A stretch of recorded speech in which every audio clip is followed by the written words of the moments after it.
Welcome to An Outside View. I'm your host, Dick Sicaro, and joining me today is Pauline Hagler. Pauline, welcome to An Outside View. Thank you so much for having me.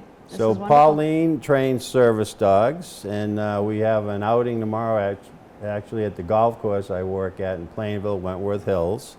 You had one last year. It's supposed to be a beautiful day for you people out there. If you like to stop by, come on over. And you'll meet all the dogs, and we have a special guest that'll be appearing shortly with us. So Pauline, why don't we get right into your background, how you get involved with GOFI. You can tell the viewers what GOFI stands for. Absolutely. And the beautiful service dogs you have. Thank you. We have been in the work since 2014. We founded it then. My niece is actually paralyzed. My husband's brother's stepdaughter, and they live right next to us. So I was always over kind of visiting with her and seeing a need with her, a very simple need that I felt our dogs could really fill the niche. Just something as simple as picking up a pen off the floor for her is difficult. It's risky for her because bending over, she risks falling out of a chair, she risks getting injured. So just simple little retrieval tasks, which having golden retrievers, I've been breeding them since probably 1997 to 2000, and training them, so really saw that they could fill that need. Right, and the training center is in Walpole. Well, you're from Walpole, by the way. Right. As I am. Yeah. And where do you train the dogs? Up on High Street. Most High of Street. the work that we do, we actually do off-site because socialization's the most important part of training a service dog. Okay. The public access is, you have to have it. So being able to get them during their formative months is really important, to get them out into the community and enjoying people's company, getting used to cars, stores, doors, all that kind of stuff is really important.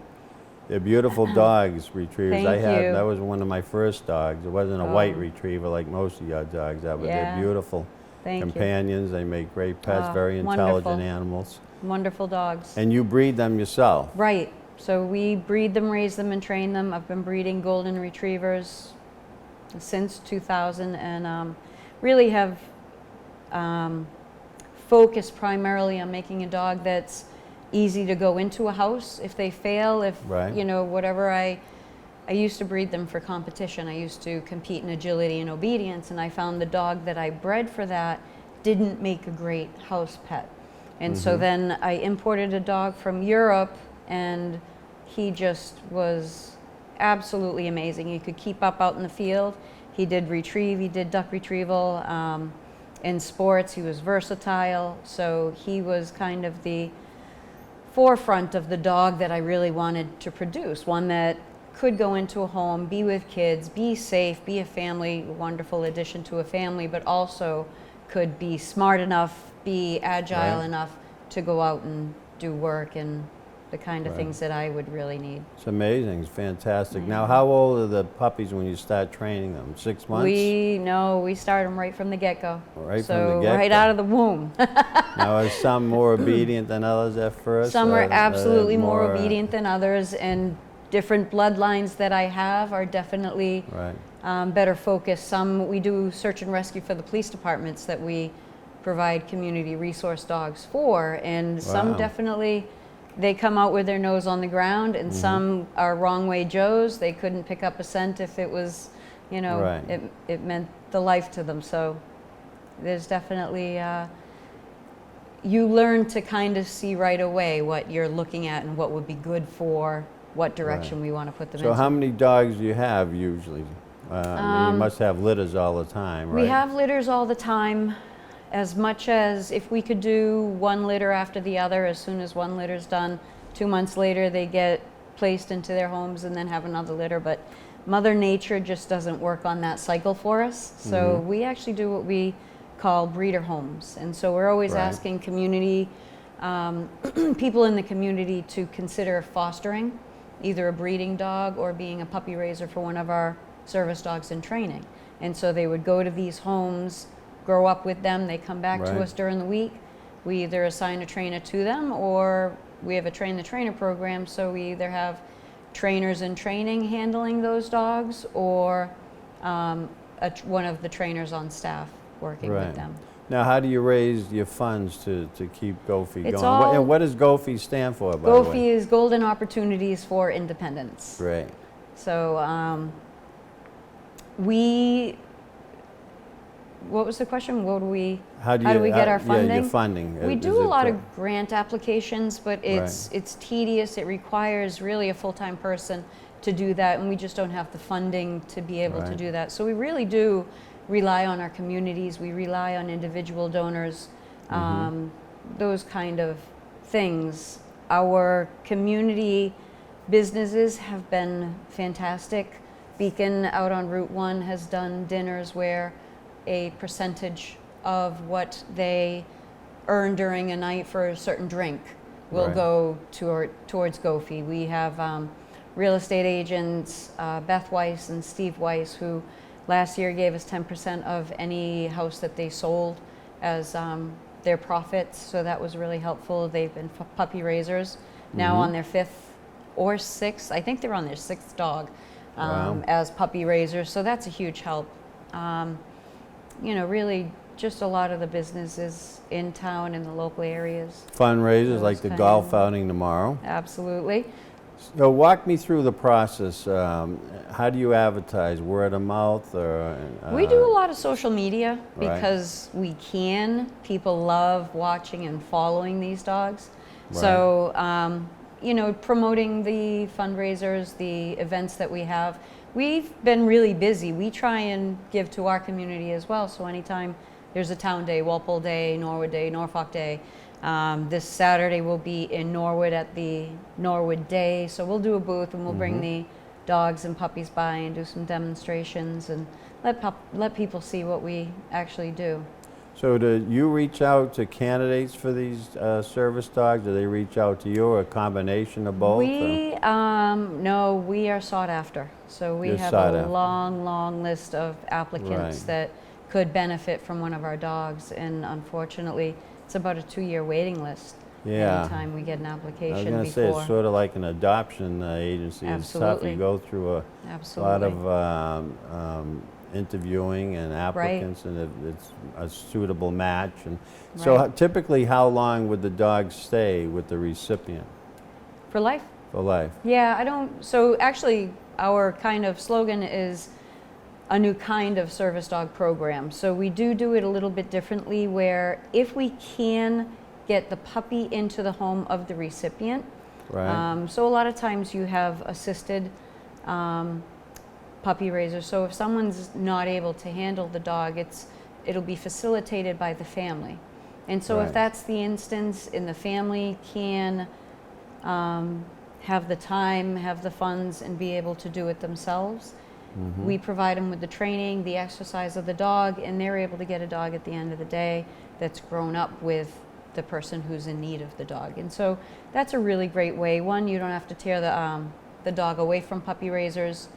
That's heartbreaking. Yeah, I was going to say that's tough to be with a dog for 2 years, to do all of that bonding and work, and why not have them be right in a house that they can go right ahead and do that from the get-go, get used to that home environment, any kind of noises for equipment that the puppies are going to need to get used to, those kind of things. So I love that philosophy. We do the traditional where we'll have puppy raisers, that kind of thing. But if we can get them right into the home from the get-go, it's a much nicer. We offer the recipients a community that they can join together with if they can make it to the training.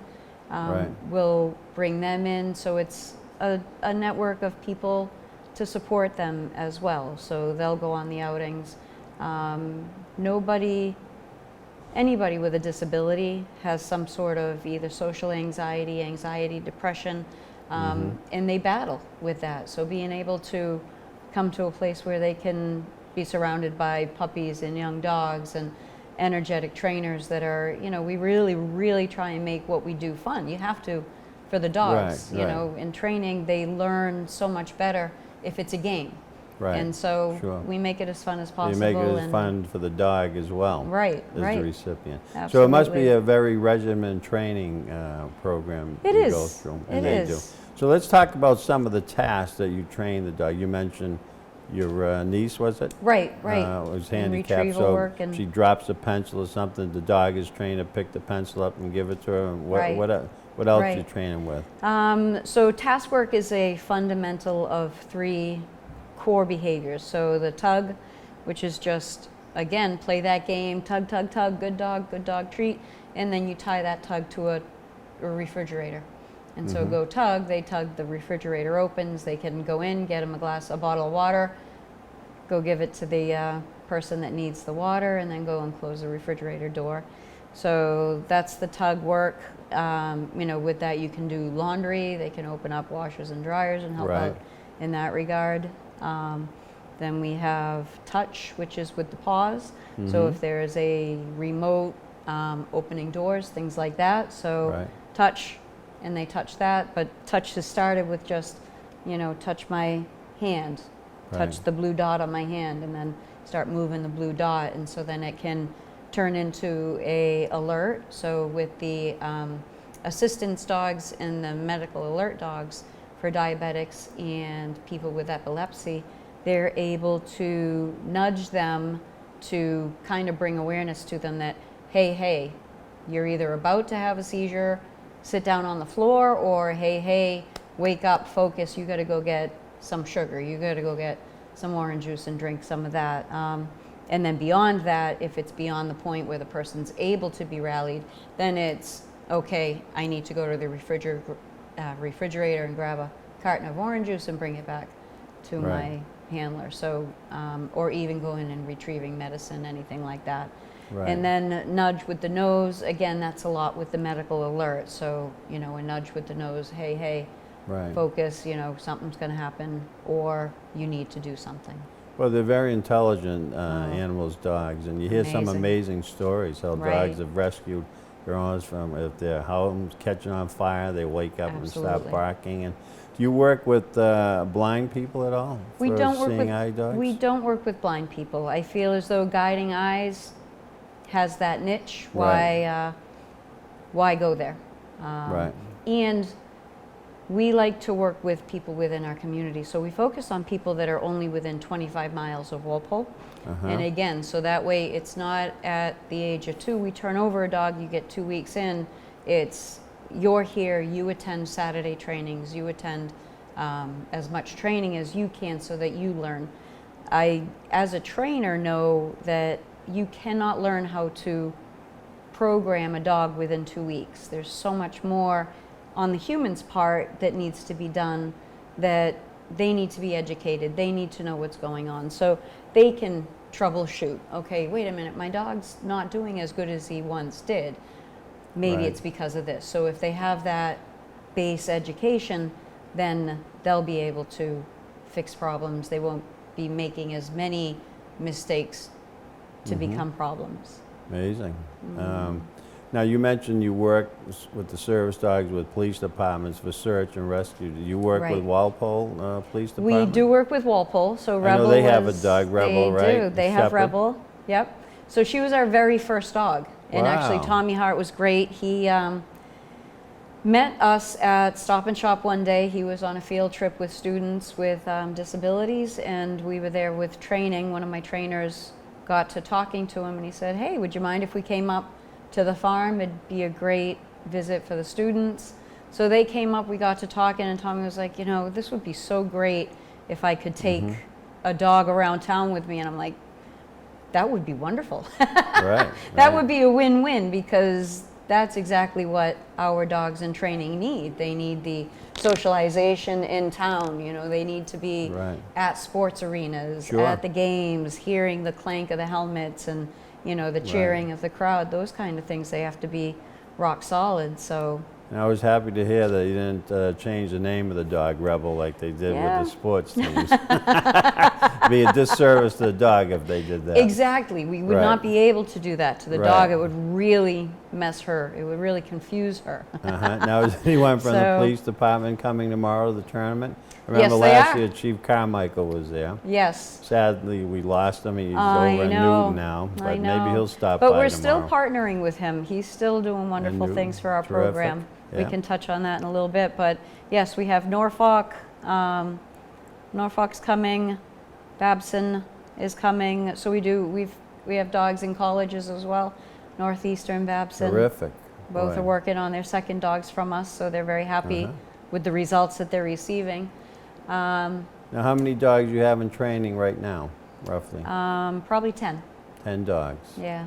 And how long does it take to train them? A solid 14 months, but up Right. to 2 years. Wow, 2 years of training. Yeah. It's unbelievable. It really is, and it really is. The problem is that people don't realize the intensity in the. I hear someone calling for Is you. someone You calling? want to bring in our special guest? Rosie! Come Hey, on, puppy. Rosie. Good girl. And Come here on, she is. Rosie. Come on, Rosie. Hi. Come what on. are you doing? And here's Rosie, folks. In Rosie. training. Come on, Rosie. Good You want to girl, sit on the Rosie. chair? Come She wants a treat, Rosie, I bet come. you, right? Good girl. She's That's a good celebrity girl, you now. said. Hi, She is a Rosie. celebrity. What a beautiful dog. That's a good girl. Give me your paw. You shake hands, Rosie? Not Looking yet. for a treat? Not So yet. you see, Good folks, that she's got her lady. little vest on there in training. Beautiful dog, Yep. retrievers.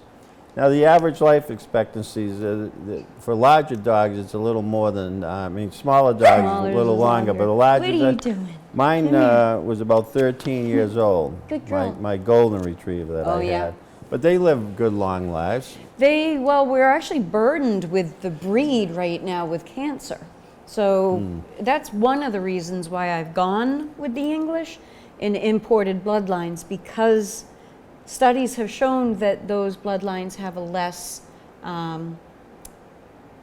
occurrence of cancer. And so I research every one of the pedigrees of any dog that I put into the breeding program.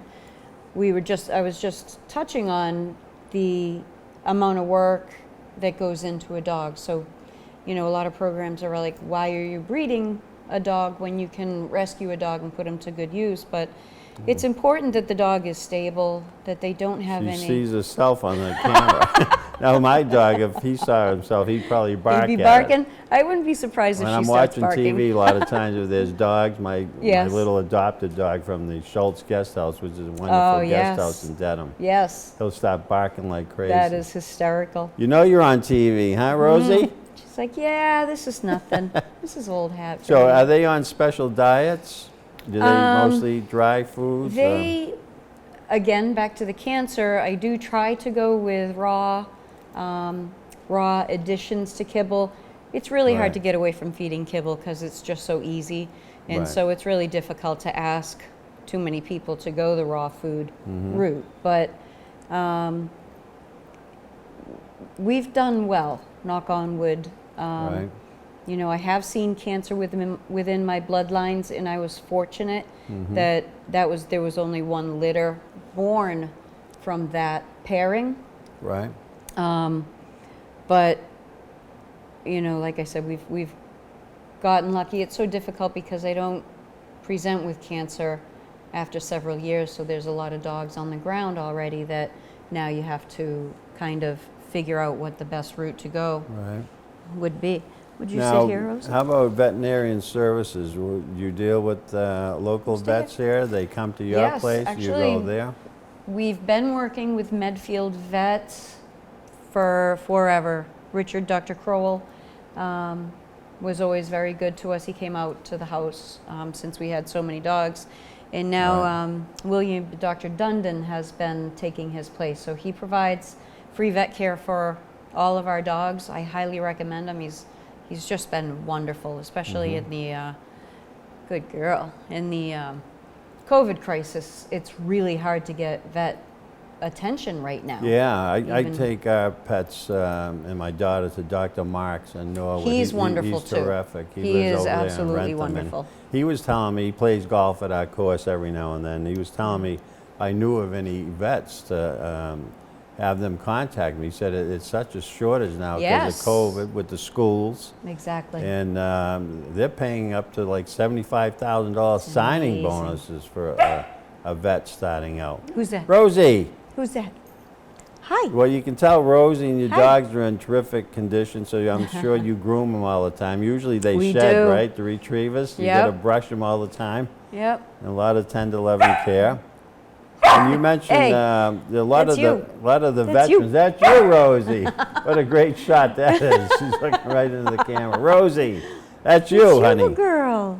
Yes, But good a for lot me. of the vets that suffer from the post-traumatic stress disorder. Right. And the animals are wonderful therapy for the Amazing. people like that. Absolutely amazing. And the Army and police, they use the German Shepherds. They're very Right. intelligent animals Right. as well.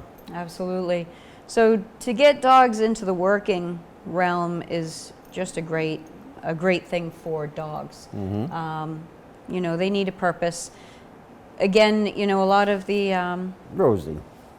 dogs that are used, they differentiate them from floppy ears and pointy ears. Right. So a lot of the pointy-eared dogs, hey, what are you doing?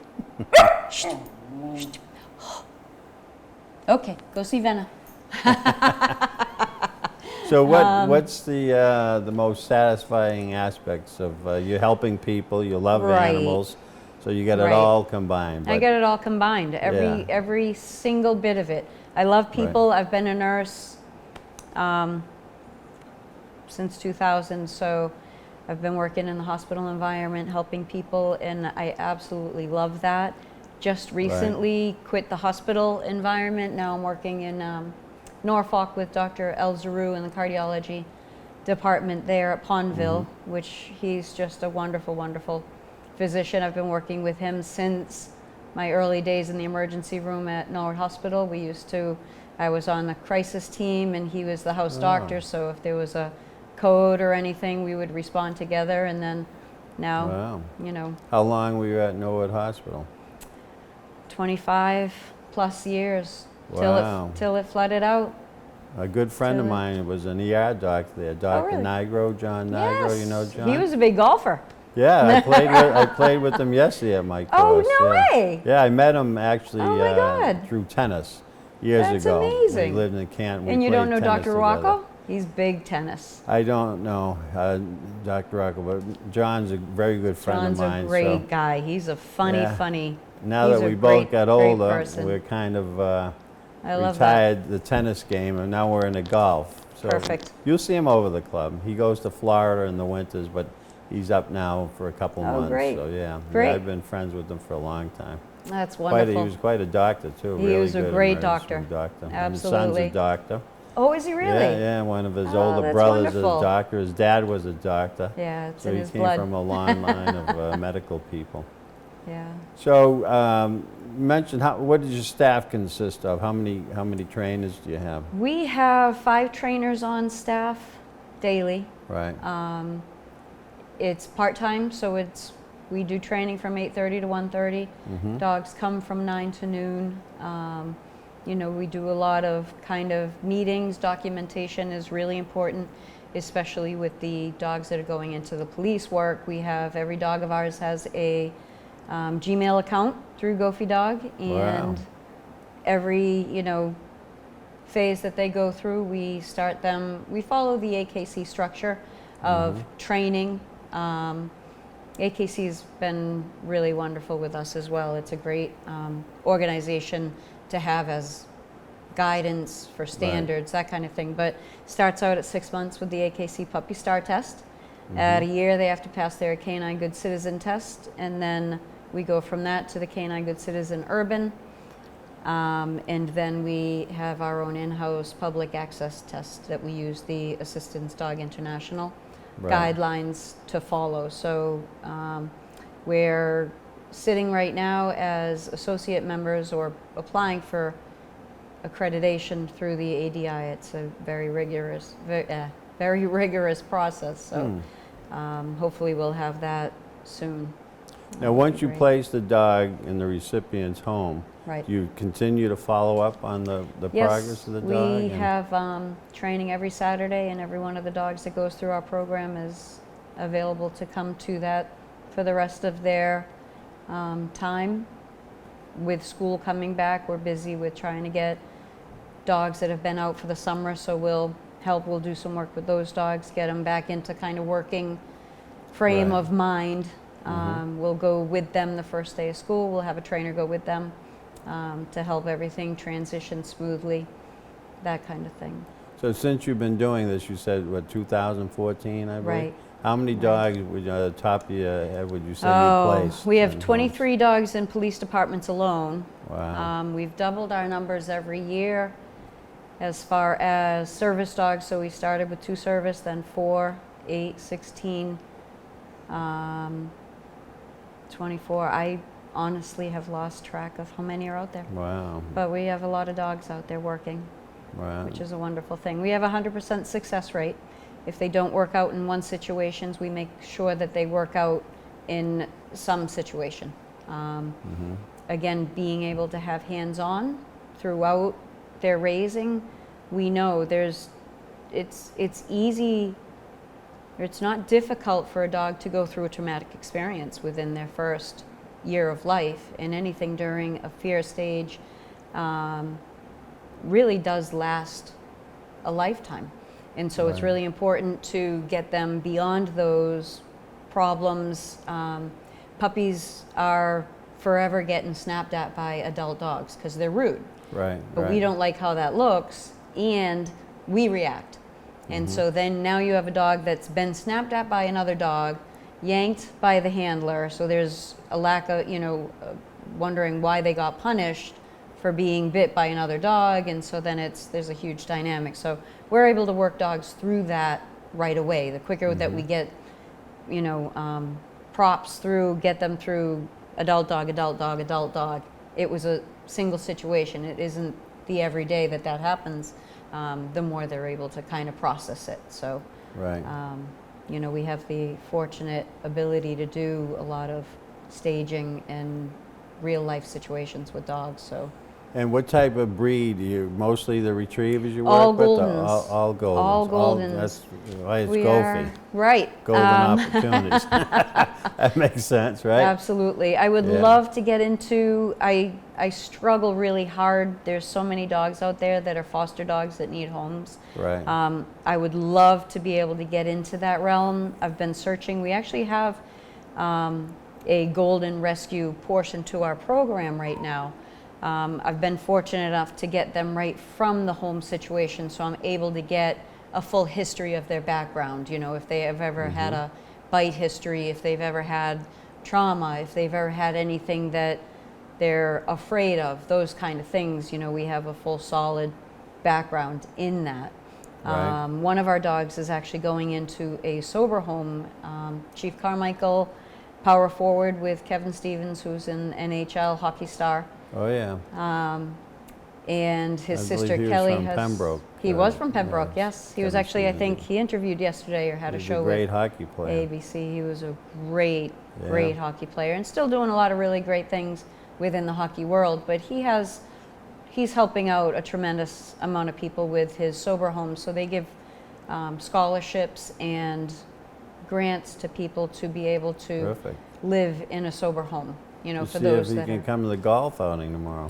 He tried. I'm sure he he's a he good was golfer, going being to. a hockey player. Most Yes. hockey players He are was great very golfers. upset that he couldn't make it. He tried, but they called him back down to Pittsburgh to get out on the field. He had some work to do there, but so we're working closely with a couple of programs with them.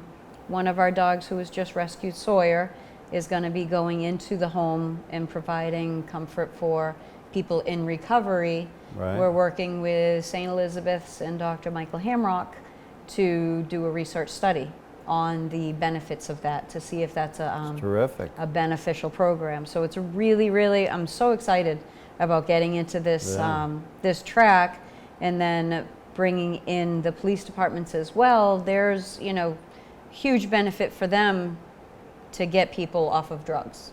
Right. It's a huge it's such a huge problem right now all around in the healthcare system, in the sober home industry. You know, it's just with the police departments, the numbers are staggering. So we'll have to have another show just to go over these Absolutely. kind of Well, it's a these kind of tremendous things. service. We're winding down the clock, but No. I wanted some more information. You can tell the viewers how to contact you. You have a Great. website and the email Yes. address.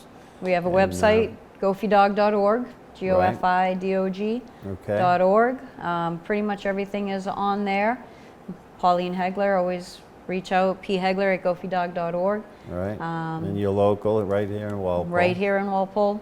Yeah, and I urge people to come by the course tomorrow if you can make it and Yes. see. You'll have some dogs with you tomorrow. Yep, absolutely. And We if shuttled you're, them around courtesy cart last year. Yep, That's absolutely. that's one of my favorite tournaments that I run over there. Wonderful. I just met a woman the other day at the club. She has a retriever, and she told me she actually trained the dog. She has a bell, and Okay. train the dog if they have to go to the bathroom. She's got 2 retrievers. They ring the That's- bell with that's their so paw, funny. and she lets them out. There you go. So they're amazing animals. They're beautiful Absolutely animals. and amazing. I envy you. You have a terrific job to work Thank with these you. dogs, and for a great, tremendous Yeah. cause as well. Thank you so much. So Thanks we for helping enjoy spread you the, company today, and thank you for coming on the show. Absolutely, and, my pleasure. Till the next episode, an outside view, and come down and see your dogs one time. Beautiful.